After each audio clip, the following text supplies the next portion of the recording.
Hello and welcome to a video where I talk about how Final Fantasy XIV players reach out to the World of Warcraft community. And what sparked this idea is a comment I saw from Asmongold where he talked about how the Final Fantasy XIV community was being feral in the way they tried to make him play Final Fantasy XIV, and I want to comment about his statement on that. And I want to comment as a player who could potentially be one of those feral players. And if I interacted more with the World of Warcraft community, I do watch them quite a bit, but I try to be reasonable when I talk to them, when I'm not doing my unscripted thoughts at least. So, to further explain my thoughts about how Final Fantasy XIV players are being rabid, I want to bring up a bit of an analog first. Imagine you're in a cult and you have been for years or maybe decades, and then you quit it, and then you realize that you have been in a cult and that it was unhealthy and it was not good for you, and that you didn't really like it. There's a good chance that after you quit it, you will try to reach out and try to convince your friends from the cult that it is unhealthy and they should quit and they should leave it. And I think that's what's happening for a larger portion of the Final Fantasy community, and how they're reaching out to WoW players, because I believe, I'm actually almost certain, that a large portion of the Final Fantasy XIV community are WoW refugees, and they have been fed up with World of Warcraft, or they just want to try something else. And I myself am one of those World of Warcraft refugees. I played World of Warcraft back in vanilla, played all the way up to Wrath of the Lich King, and I stopped because I was addicted. I returned in Warlords of Draenor after the Legion reveal because it promised to bring back some of the glory days from Burning Crusade, which is my favorite expansion of World of Warcraft. And it showed a lot of what I liked about World of Warcraft, and said it wanted to bring that back. So I came back, and Warlords of Draenor has some problems, but there was good things. But I also came back into World of Warcraft with the mindset that World of Warcraft and Blizzard has to learn from the experience of Warlords of Draenor, that they could not continue to make the same mistakes, and if they did, it would be unhealthy for the game and it would die. And then Legion came out. I liked Legion. It was good, for the most part at least. There were some minor issues, but in general it was a positive experience.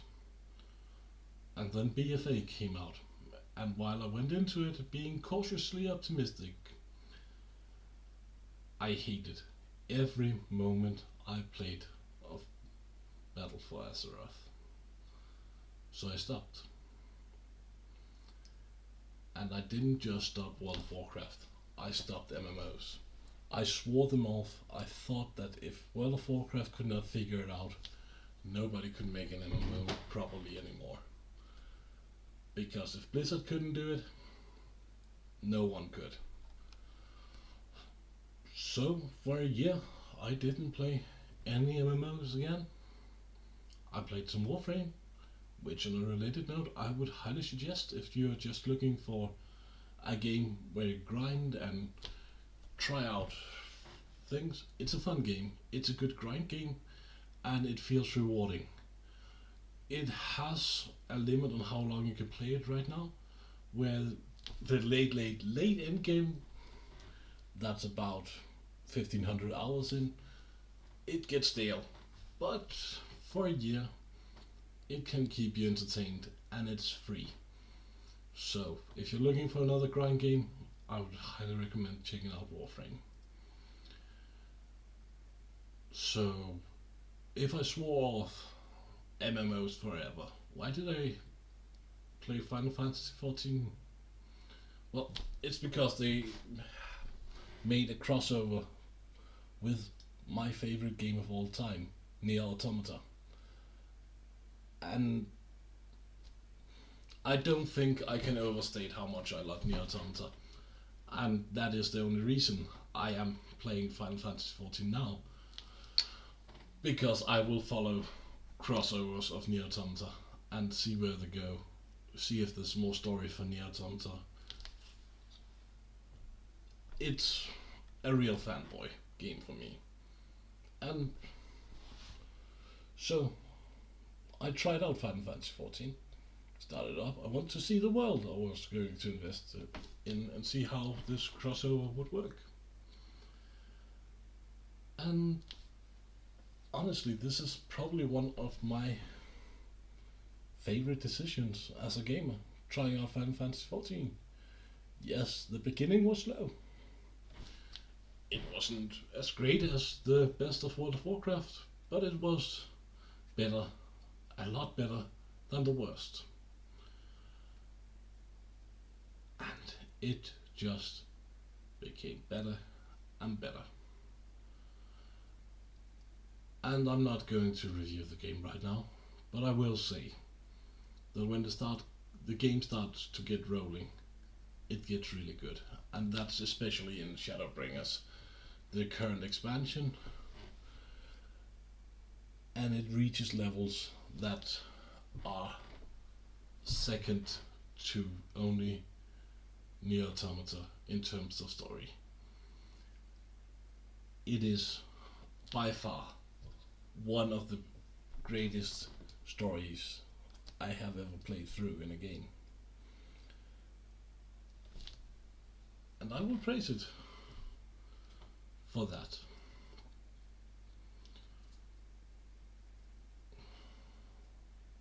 I will also say I'm not a Final Fantasy fan.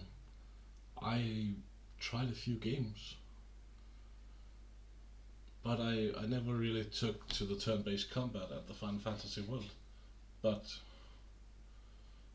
even with that, I can say Final Fantasy XIV has an amazing story, and the people who do play a lot of Final Fantasy games generally agree with me on this point.